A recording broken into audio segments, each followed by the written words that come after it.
path to knowledge. Each one of us is capable of coming to understand spiritual science as it is presented in this book.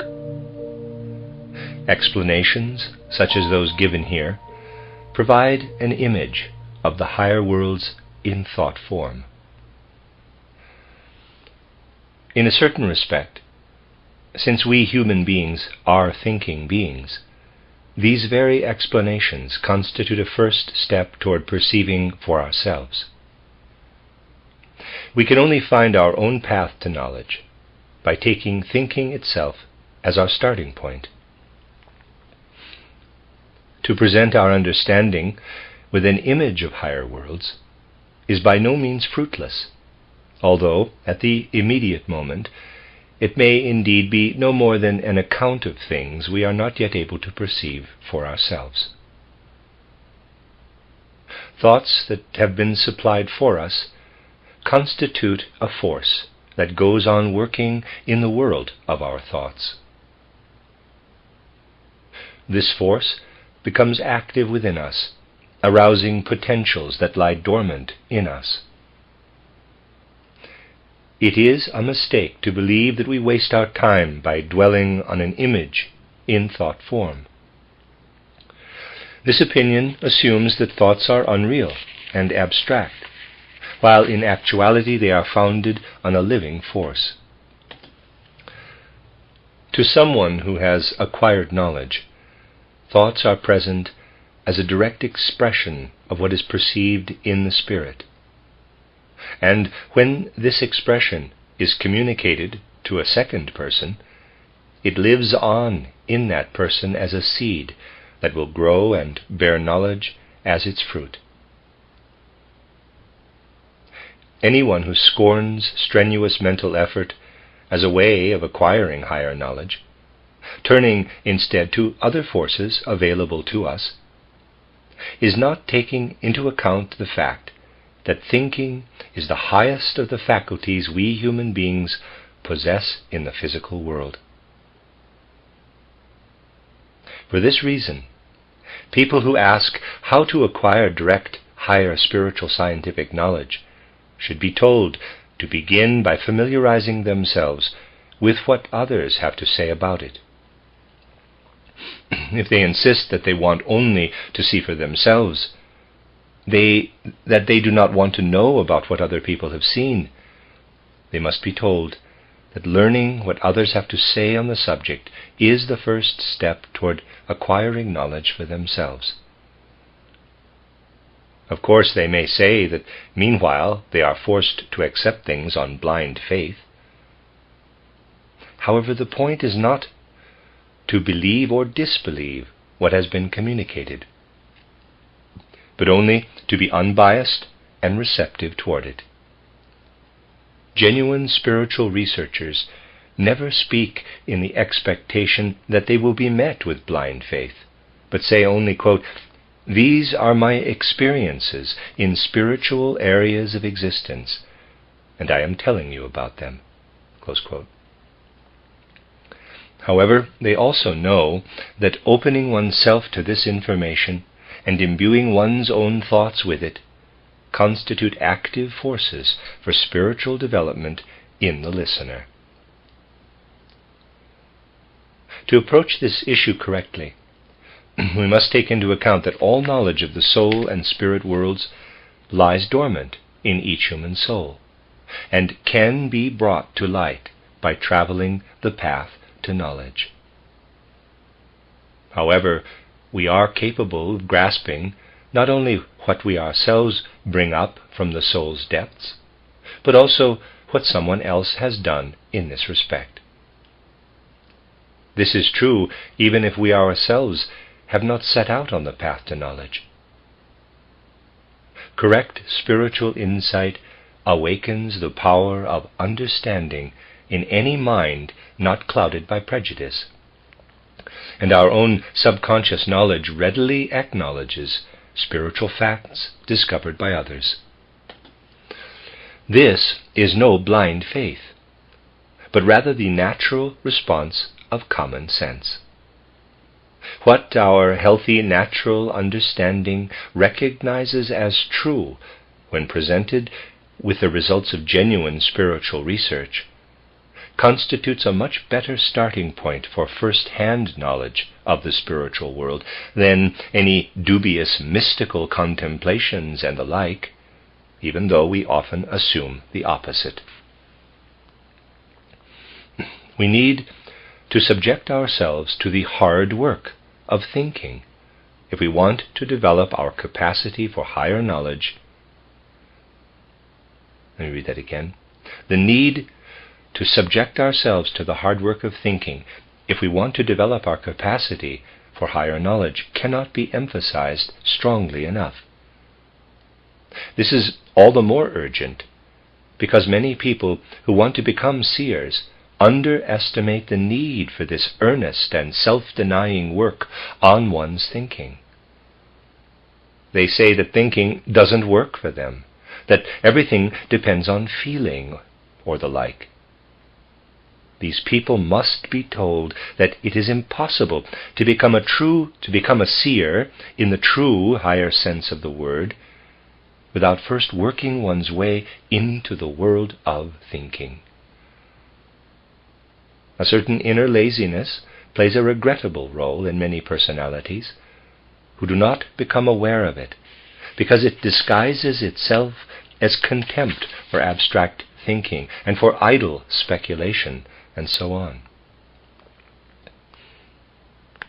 However, we completely misunderstand thinking if we confuse it with any idle or abstract spinning of thoughts. That kind of, quote, abstract thinking, close quote, can easily kill supersensible knowledge, but living, vital thinking can become the foundation for it. Of course, it would be much more comfortable if we could avoid the strenuous work of thinking while acquiring the higher faculties of a seer, and many people would prefer to do it that way. However, only thinking can lead to the inner steadiness and stability of soul that seership requires. Without it, we get nothing more than a meaningless and erratic display of images, enjoyable perhaps, but totally irrelevant as far as actual access to the higher worlds is concerned. And if we consider the purely spiritual experiences of an individual who really enters the higher world, we will also grasp still another side of the issue.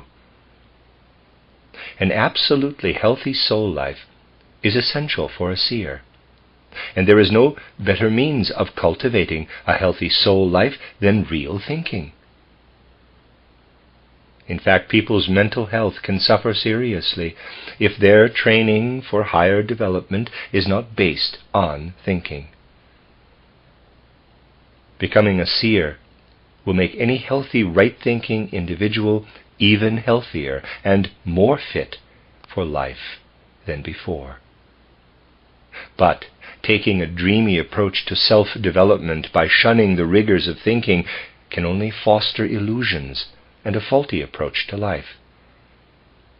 There is no need to worry, however, as long as what has been said here is taken into account as a prerequisite to higher development, a prerequisite that has to do exclusively with the human soul and spirit. Once this prerequisite is recognized, to talk about any possible harmful effect on a person's bodily health is absurd. Unwarranted disbelief, however, is harmful because it acts as a repelling force, preventing the recipient from taking up the fruitful influence of these thoughts. The prerequisite to opening our higher senses is not blind faith, but simply receptivity to the world of spiritual scientific thought. Spiritual researchers challenge their students not to believe what they are told, but to think it, to take it into the world of their own thoughts. By allowing it to work from within, they will come to recognize its truth on their own. This is the approach spiritual researchers take.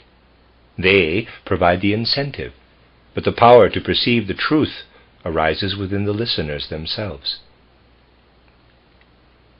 This is how spiritual scientific ideas ought to be sought.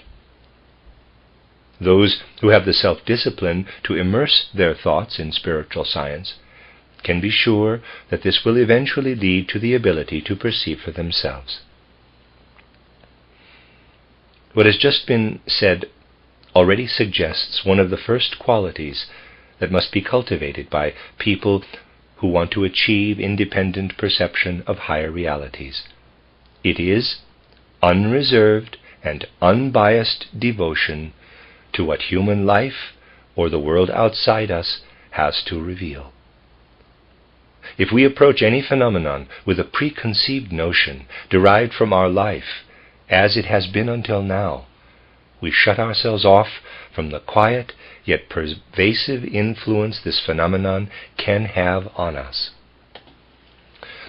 While learning, we must be able at any moment to make ourselves into a totally empty vessel into which the world we do not know can flow.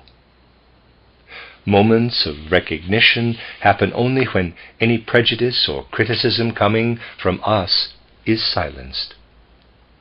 For instance, it makes no difference whether we are wiser than the person we are meeting. Even a child with minimal understanding has something to disclose to the greatest sage. Approaching the child with any prejudgment at all, no matter how wise, is like looking, quote, through a glass darkly, close quote, at what the child has to reveal. Footnote: it is evident from this example that there can be no question of erasing our own judgment or submitting to blind faith. This would make no sense in reference to a child. End of footnote. Complete inner selflessness is part of this devotion to what the unknown world can reveal. And we will probably make some astonishing discoveries about ourselves when we test the extent of our own devotion. If we want to set out on the path to higher knowledge, we must practice until we are able to obliterate ourselves and all our prejudices at any moment, so that something else can flow into us. Only high levels of selfless devotion enable us to perceive the higher spiritual phenomena all around us. We can deliberately cultivate this faculty by trying to refrain from judging people in our surroundings. For example, we must eliminate any standards of attractiveness and unattractiveness, stupidity and cleverness that we apply as a matter of habit. We must try to understand people purely out of themselves. It is best to practice on people to whom we have an active aversion, forcibly suppressing this aversion and letting everything they do work on us without bias. Or, if we find ourselves in some circumstances that elicit a certain judgment in response, we can suppress this judgment in order to be receptive and unbiased toward any impressions that may come to us. Footnote: this unbiased receptivity has nothing to do with blind faith. The point is not to believe blindly in something, but rather to refrain from letting blind judgment usurp the place of a living and vital impression. End of footnote. We should allow things and events to speak to us more than we speak about them. And we should extend this principle to our thoughts as well, suppressing whatever it is in ourselves that shapes a certain thought, and allowing only external things to elicit thoughts. Exercises like this can help us achieve our goal of higher knowledge only if they are carried out with persistence and in holy earnestness. Anyone who underestimates exercises of this sort is totally unaware of their value. On the other hand, anyone experienced in these matters knows that devotion and absence of bias actually create strength. Just as the heat that is applied to a boiler is transformed into the force that makes a steam engine move, these exercises in selfless spiritual devotion are transformed within us into the strength to see into the spiritual worlds. By means of this exercise, we make ourselves receptive to everything around us.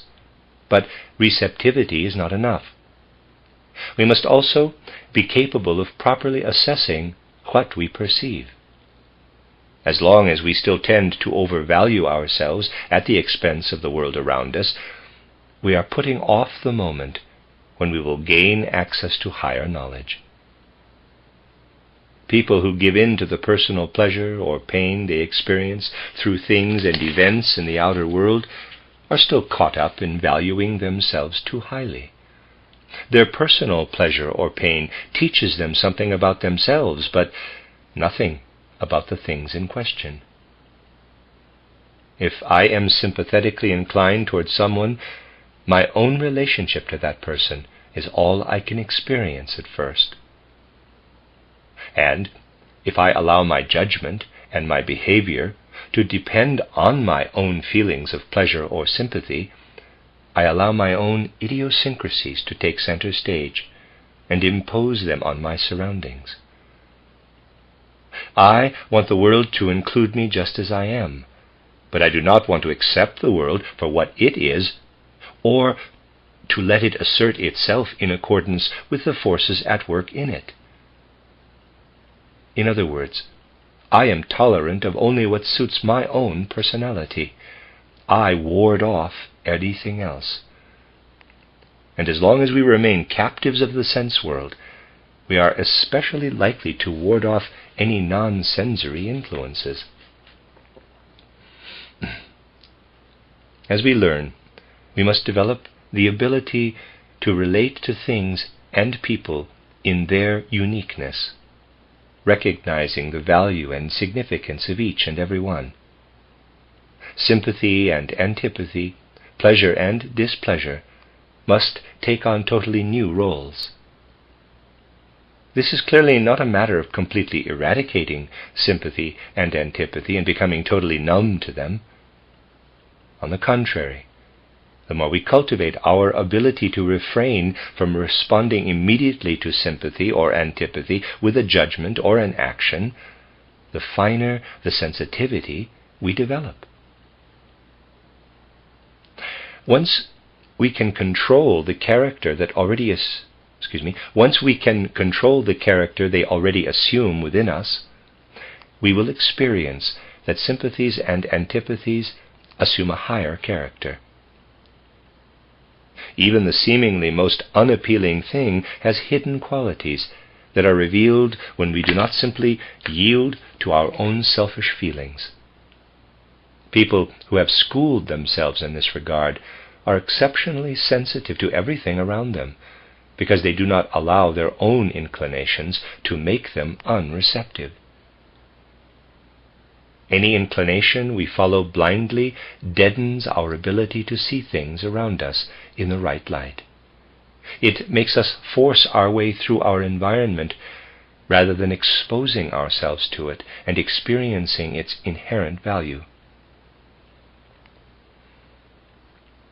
Once we no longer react selfishly to each instance of joy and pain, sympathy and antipathy, we become independent of the changing impressions we receive from the outer world.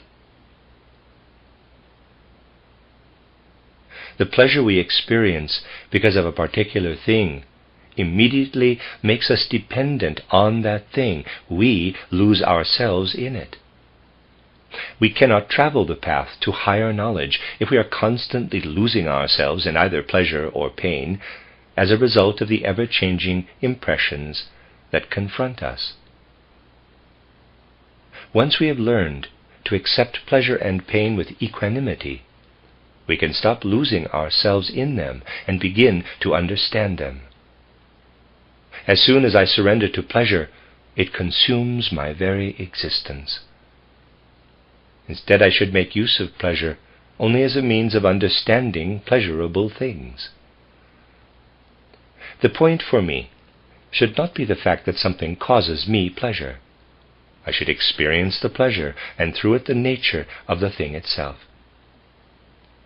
For me, pleasure should be nothing more than an indication that this thing possesses the ability to give pleasure, a characteristic I must learn to recognize in it. If I stop short at the pleasure itself, and let myself be totally taken in by it, I am experiencing only myself. On the other hand, if pleasure gives me an opportunity to experience a characteristic of the thing itself, I enrich my inner nature through the experience. In the course of our research, pleasure and displeasure, joy and pain must present us with opportunities to learn about things. This does not make us immune to pleasure and pain. It enables us to rise above them so that they can disclose the actual nature of external things. By cultivating this faculty, we will come to realize what good teachers pleasure and pain are. We will co-experience what each and every being feels, and thus receive a revelation of its inner nature. If we are truly seeking, we never stop short at our own suffering or pleasure, but always ask what that joy or suffering has to tell us. We surrender our personal selves so that suffering or pleasure coming from the outside world can work on us. This permits us to develop a totally new way of relating to things. Whereas our reactions to specific impressions used to be based only on our own liking or disliking, we can now let pleasure and displeasure be organs through which things tell us what they themselves are in their essence. In us, pleasure and pain are transformed from mere feelings into sensory organs through which we perceive the outer world. When our eyes see something, they do not take action themselves, but rather cause our hands to act. So too, when the spiritual researcher's pleasure and pain, to the extent that they are being applied as a means to knowledge, receive impressions, they do not act directly. Only what is experienced via pleasure and displeasure then leads to action. When we make a practice of using pleasure and displeasure as organs to transmit information, they fashion the actual soul organs we need for the soul world to disclose itself to us. Our eyes can serve our physical body only by being organs of transmission for sensory impressions. Similarly, pleasure and displeasure develop into, quote, soul eyes, close quote, when they cease to assert themselves for their own sake and begin to reveal unknown souls to us. The above-mentioned faculties put us in a position to let the things and beings present in our surroundings work on us free of the disturbing influence from our own idiosyncrasies. But we must also insert ourselves into the spiritual world, of which we all, as thinking beings, are citizens. This can happen in the right way only if, during the process of recognizing the Spirit, we can make our train of thought correspond to the eternal laws of truth, the laws of spirit country. This is the only way this world can work on us and reveal its phenomena to us. We will not reach the truth by simply giving ourselves up to the transient thoughts coursing through our capital I. These thoughts have their progression imposed on them in that they come into existence within our bodily nature. As long as the physical brain is conditioning our cognitive activity, our thoughts appear haphazard and confused. One thought begins and then breaks off, driven from the scene by a second thought. If we really examine a conversation between two people as we listen to it, or if we observe ourselves carefully, we will get an idea of the will-o'-the-wisp quality of these thoughts. As long as we are applying ourselves to tasks in the sense-perceptible world, our confused train of thought is always straightened out by the actual matter at hand. Regardless of how confused I am in my thinking, daily life forces me to conform to the laws of reality in my actions. For example, I may have an extremely haphazard idea of how a city is laid out, but if I want to get around in it, I have to adapt to how things really are. Mechanics may come into the shop with their heads full of a jumble of all kinds of ideas, but the laws governing how their machines work will compel them to adopt appropriate working procedures. In the sense-perceptible world, hard facts act as a constant corrective to our thinking. If I have the wrong idea about some physical phenomenon, such as the form of a plant, reality confronts me and sets my thinking straight.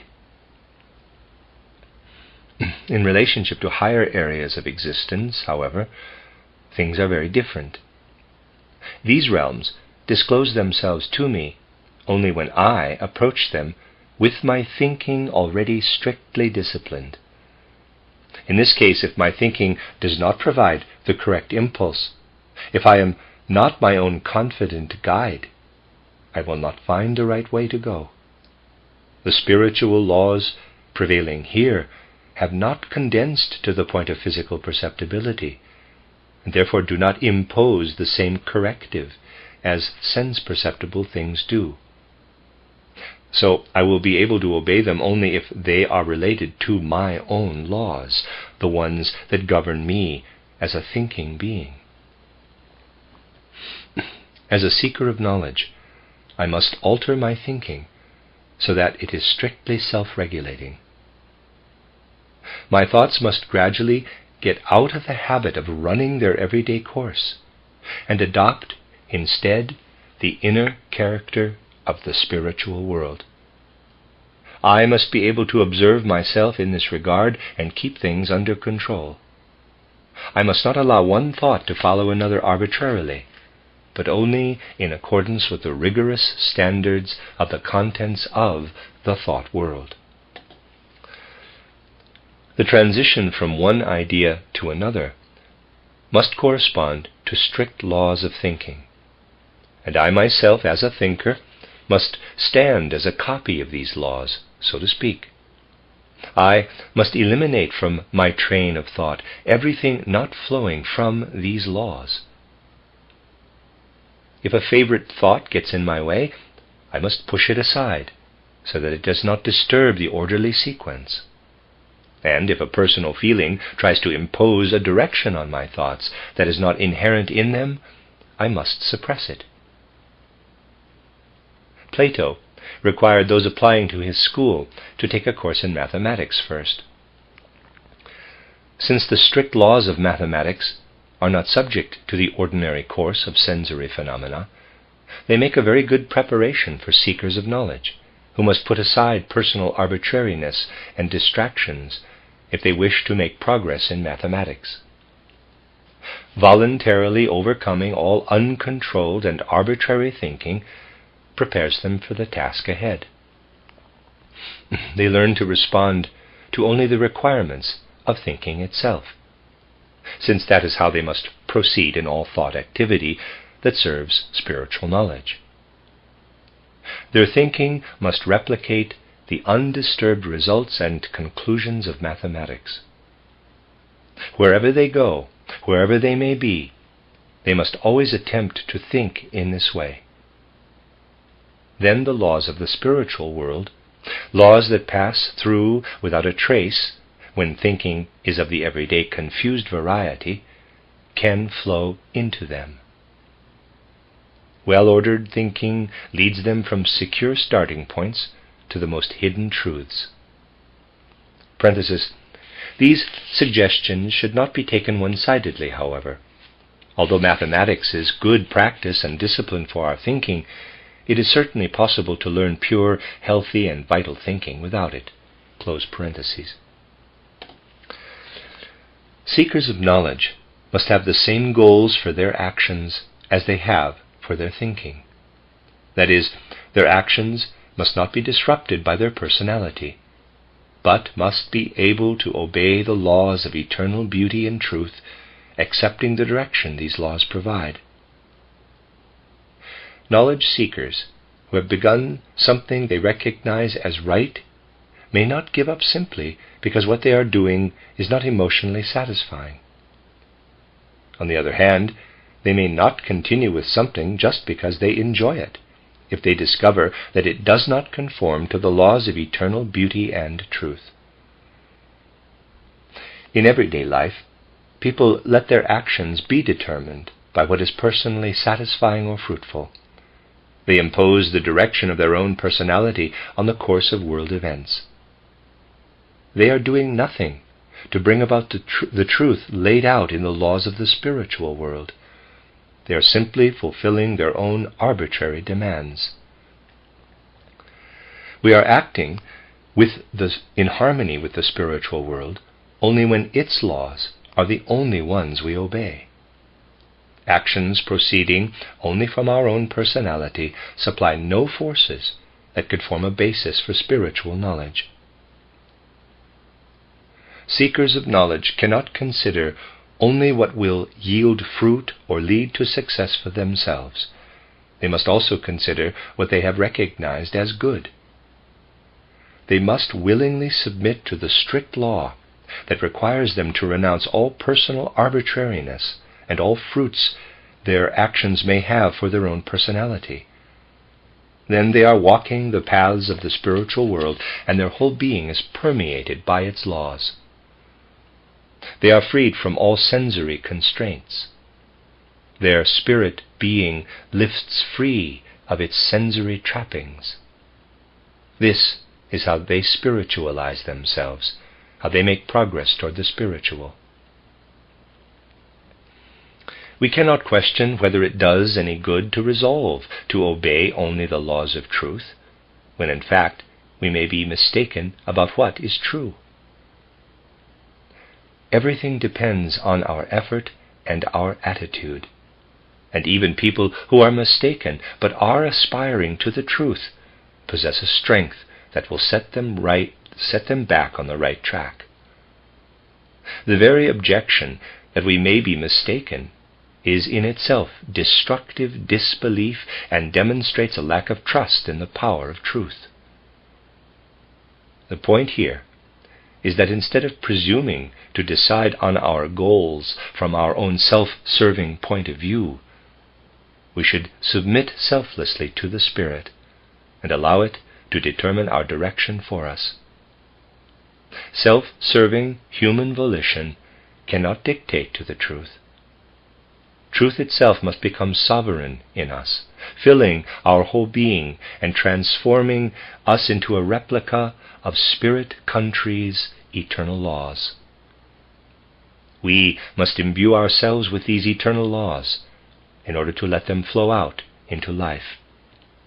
As seekers of knowledge, we must have our will as well as our thinking strictly under control.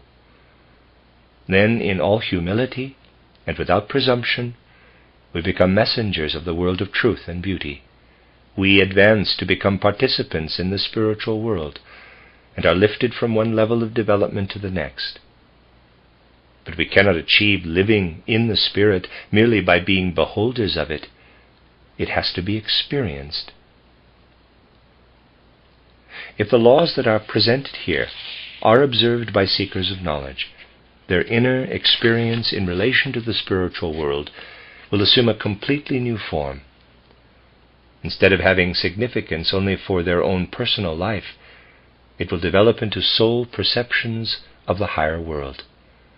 Feelings of pleasure and displeasure, or joy and pain, will grow into soul organs that transmit outer impressions selflessly, like physical eyes and ears, which also do not exist for themselves alone.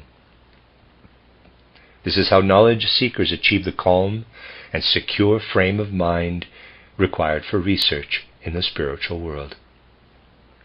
A great pleasure that once would have simply made them jump for joy will now alert them to previously unnoticed aspects of their surroundings and will leave them at peace. Within this peace, features of the entities causing the pleasure will be revealed. And, on the other hand, pain will no longer simply fill the seekers with distress, but will also be able to inform them what qualities belong to the being causing the pain. Like eyes, which desire nothing for themselves, but selflessly show the physical person what direction to take, pleasure and pain will lead the soul safely on its way. This is the state of inner equanimity that we as seekers of knowledge must achieve. When pleasure and pain no longer expend themselves in creating turbulence in our inner life, they begin to function like eyes open to the supersensible world. It is not possible to use pleasure and pain as sources of information, as long as we are dwelling in and on them. But once we have learned to live through them, and no longer relate our feeling of identity to them, they become organs of perception we can use in order to see and to know. It is incorrect to think that a sage must become a dry, sober person, incapable of experiencing pleasure or pain. For such a person, pleasure and pain still exist. But when he or she is investigating the spiritual world, these are present in metamorphosed form as, quote, eyes and ears, close quote. As long as our relationship to the world is a personal one, things show us only what connects them to our own personality. This, however, is merely their transient aspect. If we pull back from what is transient in ourselves and dwell with our capital I and our feeling of identity in what is lasting in us, our transient features are transformed and begin to convey the eternal aspects of things to us. This relationship between our own eternal aspect and what is eternal in other things is something seekers must be able to bring about deliberately. Before taking up any other exercises of the sort described here, and also while practicing them, we need to direct our attention to this immortal aspect. Whenever I observe a stone, plant, animal, or person, I should be aware that something eternal is expressed there. I should be able to wonder about what is lasting in a transitory stone or a mortal person, what it is that will outlast their transient sense-perceptible manifestation. We must not imagine that if we turn our mind to the eternal like this, it will estrange us from immediate reality and destroy our ordinary capacity for observation and our feeling for everyday affairs. On the contrary, each little leaf and beetle will reveal countless mysteries when we look at it not only with our eyes, but also through our eyes with our spirit as well. Every glimmer or shade of color, every intonation will remain vividly perceptible to our senses. Nothing will be lost, but infinite new life will be gained. People who do not know how to observe the smallest detail with their eyes will also never achieve spiritual vision, but only pale and bloodless thoughts. Everything depends on the attitude we acquire. How far we get will depend on our abilities. We only have to do what is right and let the rest develop on its own. To begin with, we must be content with turning our attention to what is lasting. This effort, in and of itself, will eventually allow us to recognize the eternal. We must wait until this is given to us. It will happen at the right moment if we wait and work. Soon after beginning such exercises, people notice major inner transformations. They learn to base their estimation of a thing's importance or lack of it exclusively on its recognized relationship to something lasting and eternal. They arrive at a new and different assessment of the world and feel differently related to their surroundings. What is transitory no longer attracts them for its own sake, as it used to, but becomes both part of and a metaphor for the eternal. They learn to love the eternal that lives in everything. It becomes as familiar to them as only the transitory aspect was before. This does not estrange them from life. On the contrary, they learn to value each thing in accordance with its true significance. Even life's trivial aspects do not leave such people untouched, but instead of getting lost in frivolities, spirit-seeking individuals see them in the right light and recognize their limited value. It would be a poor seeker of knowledge who would prefer to roam the cloudy heights and lose touch with life. True seers know how to use their elevated vantage point, clear overview, and strong sense of what is important to put each thing in its right place. The spiritually knowledgeable become able to stop obeying only the outer sense world's unpredictable influences that direct their intentions this way and that. Knowledge lets them see into the eternal nature of things. Through transforming their inner world, they have acquired the ability to perceive this eternal nature. The following thoughts acquire a particular significance for those who truly know. While acting out of themselves, such people are aware of acting out of the eternal nature of things, for they know that it is within them that outer things express their essence. Therefore, when the knower's activity is directed by the eternal that lives within them, they are acting in accordance with the eternal order of the universe. They know that they are no longer simply being impelled by things, and are actively impelling things according to the laws implanted in the things themselves, laws which have also become the laws of their own being. This acting from within can only be an ideal to strive for. Reaching the goal still lies in the distant future, but the seeker of knowledge must have the will to see the way clearly. This is the will to freedom, because freedom means acting from within, and only those who draw their motivation from the eternal can work from within. Any being who does not do this works out of reasons other than those inherent in things themselves, and thus works contrary to the order of the universe, which will triumph in the end. Ultimately, that is, this being cannot get its way and cannot become free.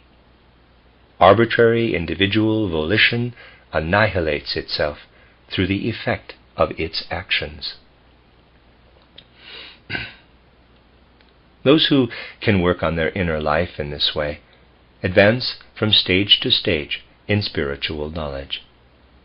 As a fruit of their exercises, specific insights into the supersensible world become accessible to their spiritual perception.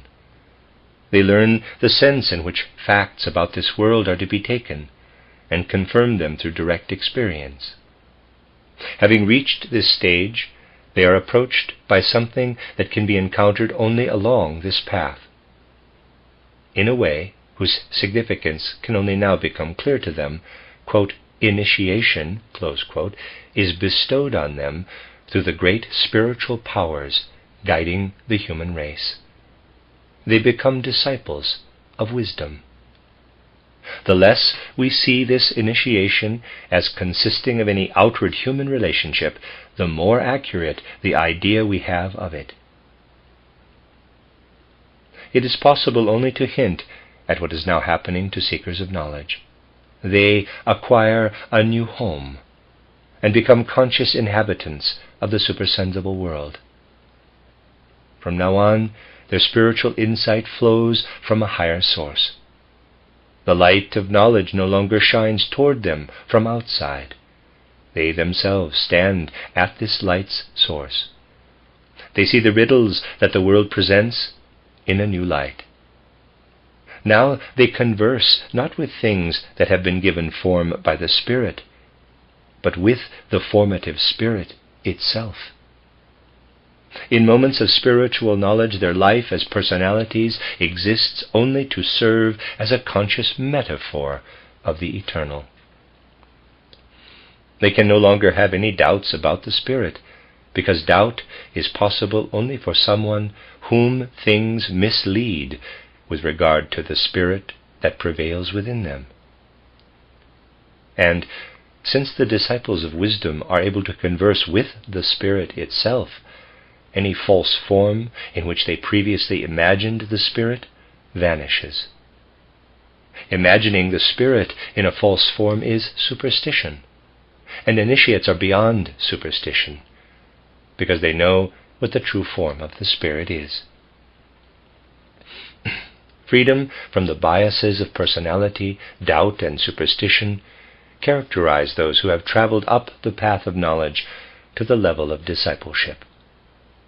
But we must not confuse this uniting of personalities with the surrounding and all-encompassing spiritual life with the dissolution or destruction of personality in a universal spirit. That is not what happens in true personality development. Personality as such is maintained on entering into relationship with the spirit world. It is not overcome, but undergoes still higher development.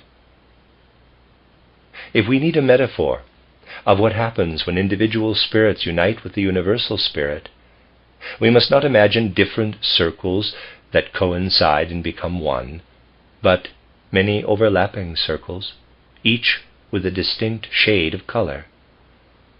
Although the circles overlap, each individual shade maintains its identity within the whole, and no circle loses any of the fullness of its individual strength. No further description of this path will be given here.